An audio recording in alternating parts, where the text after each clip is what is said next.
we're in the right place for it, which is a very spooky house. Yeah. Have you got a story that suits the surroundings? I do. I actually, there's a story that I think is one of the best ones I've ever told. So I'm setting some pretty high stakes here. But for reference, I told this one live last year in Texas to a sold out crowd at the Paramount Theater. And this story had a big reaction to it because the twist at the end is something else, and it's house themed.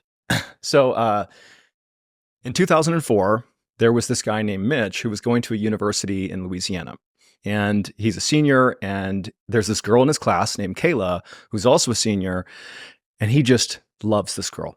He wants to date her more than anything, and he's tried several times to woo her, but she's not that interested. She's kind of playing hard to get, but he could tell there was something there. Maybe she likes him, and eventually she does kind of acquiesce and say, okay, let's go on a date, and they hit it off. Mitch and Kayla hit it off. They're an item, and they end up graduating. And after graduation, they get married. And by 2006, Mitch and Kayla have bought their actual, white picket fence dream home in Louisiana.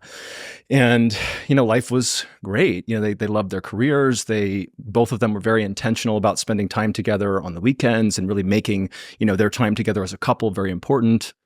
And then by 2007, so they've lived in this new home for a year now, they welcome their first child, their daughter. And then 2 years after that, which puts us in 2009, they have their son. And then they're done at that point. They got their girl, they got their boy. And it's like life couldn't be better. Mitch loves his job. His wife loves her job. They had this thing where every morning the dad would sneak into the kids' bedroom and he'd like spook them to wake them up, as a playful thing. And they always had, family game nights on the weekend. And the Mitch and Kayla made a point to still have those romantic dates, anytime they could. They always got babysitters to spend time together. So this is like it's the American dream in many ways. You have this young family living high the dream. school sweetheart, white picket fence. That's the idea. 2.5 kids, dog. That's it. So it's 2009, and Mitch is at this little dream home, and he's watching football. He's sitting on the couch watching football, and it's just like any other day. And as he's watching the game, there's this lamp that's in the back right corner of the room. This nondescript, target lamp. It's a red lamp, and Mitch, he's seen this lamp a million times. It's in his house, and he's watching football. But at some point, he notices something odd about this lamp, and he looks over at it, and for some reason, the lamp itself, not the light bulb, but the actual physical lamp, like the base, was blurry. The rest of the room is in focus. There's plenty of light in the room, but the lamp is blurry. And so Mitch, he's looking at the lamp. He's rubbing his eyes to see if there's something in his eyes, but still the lamp is blurry. He goes back to the TV, not blurry. Mitch has good eyesight. This doesn't make any sense. And so Mitch finally, he's worried about this. Is there something wrong with me? And he stands up and he walks over to the lamp. And as soon as he gets up to it, it's still blurry. And he touches it, still blurry. And he's like, okay, I don't know what this is about. But he does the typical, kind of dude reaction, like, whatever.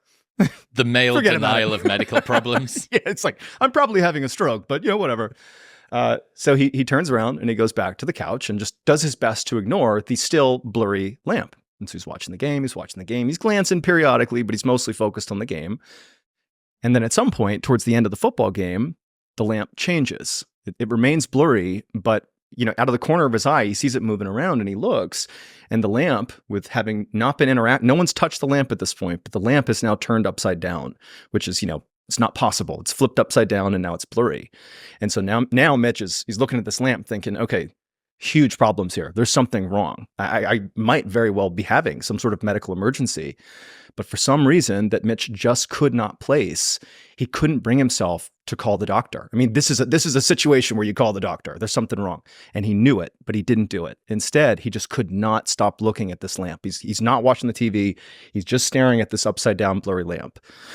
And at some point that day or that evening, his wife Kayla and his 2 kids, they come home. And the second she comes in, Mitch kind of breaks out of his fixation, and he thinks, I should tell Kayla about this lamp. I'm having a medical emergency. I should tell her. But again, he doesn't. And in fact, he quickly thinks to himself, I can't tell her. I'm going to pretend this didn't happen. And he kind of forgets about the lamp, and he goes and he sees his wife and his kids, and it's a normal night. She is none the wiser that he's spent the day staring at a lamp that's blurry and upside down.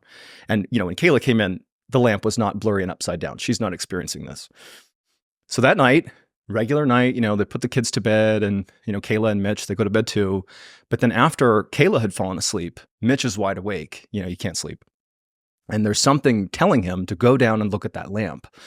And so Mitch gets up and he sneaks downstairs and he goes to the couch, and, the light is not even on at this point, but even in the darkness, he can tell it's still blurry. It's still upside down.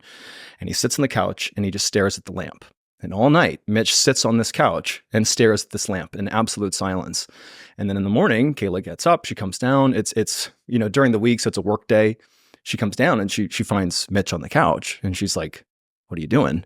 And he kind of breaks out of it, and he's like, "Oh, I wasn't feeling well last night." He's lying to her. I wasn't feeling well, so I came down here.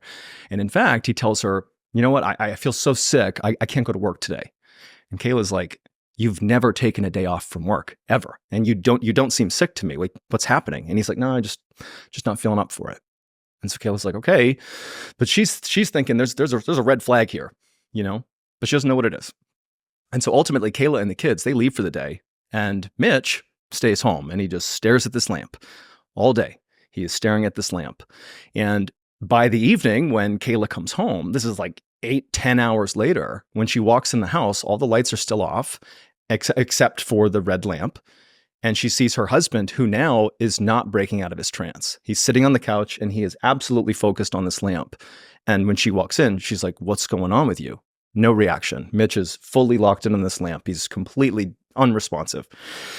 And so Kayla is like putting it together that, oh my God, something's obviously wrong. And so she grabs the phone and she calls the doctor to be like, "What do I do about this?" And she's at the same time kind of yelling for Mitch on the couch. There's no reaction. She's shooing her kids away, "Go upstairs, we'll deal with this." And so as this is happening, Mitch, who can kind of tell, his wife is on the phone with the doctor, eventually he can't even hear her anymore. She disappears completely. And he's left with just this lamp. And the lamp begins to change for a second time. Now, in addition to being upside down and blurry, the lamp begins to grow inside the room. And so as it's growing, it's taking up more and more of his field of vision until this lamp is so big, he now is basically consumed by the lamp. And it's at this point that he begins to feel this blinding pain in his head, and he doesn't know where it's coming from. And then he hears a ringing in his ears, and then all he hears is just people screaming everywhere. And it's total darkness. The lamp is gone. And then he opens his eyes and he looks around, and he's surrounded by a sea of people that are all looking at him, and he's on the ground. It's broad daylight. He's not at his house anymore. And he's looking around at this crowd of what looks like college kids. And he's looking for his wife and his kids. He can't see them. And he stands up and he doesn't know what's going on. And as he's yelling for his wife and kids, Kayla, he's yelling for his wife and kids, a police officer comes charging through the circle, and he grabs Mitch. And without saying anything, he lifts him up, a grown man, and just runs with him to his police car. And the whole time, Mitch is like, "I don't know what's going on here." His head's still like, he's still got pain in his head. He has no idea where he is physically. He has no idea where he is. And he gets thrown in the back of this police car. Obviously, there's some emergency happening right now. And the cop, without saying anything, he hops in the driver's seat, and they start speeding down the road. And as they're driving, Mitch just starts saying, "Where's my wife and kids? What's going on?" And the police officer was like, "Sir, you just hit your head. I'm bringing you to the hospital." And so ultimately, the police officer brings Mitch to the hospital, and they end up, he gets treated by the doctors and nurses, but he discovers what's actually happened. Mitch was a senior in college, and he got tackled by a football player, and he hit his head on the ground, and he was unconscious for a fraction of a second, like 10 seconds or something.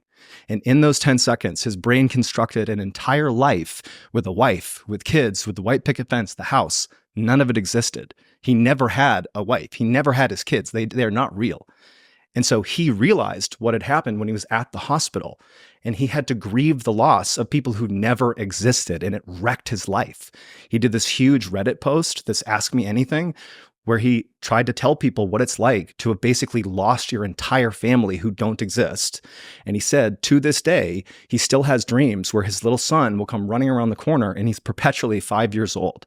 And that was his life. And so it wrecked his life, and it never existed. It was just a figment of his imagination. Dude. Pretty crazy, right? Wow. Yeah. Have you reached out to this guy, given that you've given this story so much attention? Yeah. And what's he like? No, he doesn't want to talk about it. He did his AMA, and that's it. The dude wants to disappear. He goes to therapy for this. I mean, he basically gave permission, but doesn't want to be a part of it. I mean, he's trying to cope. And he'll be about our age now or something, maybe. Mm-hmm. Yeah, I mean, for him, I mean, how do you go about dealing with something like that? Because to other people, it's like, well, it never really happened, come on.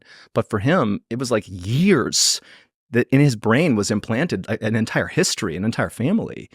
I mean, that's real loss.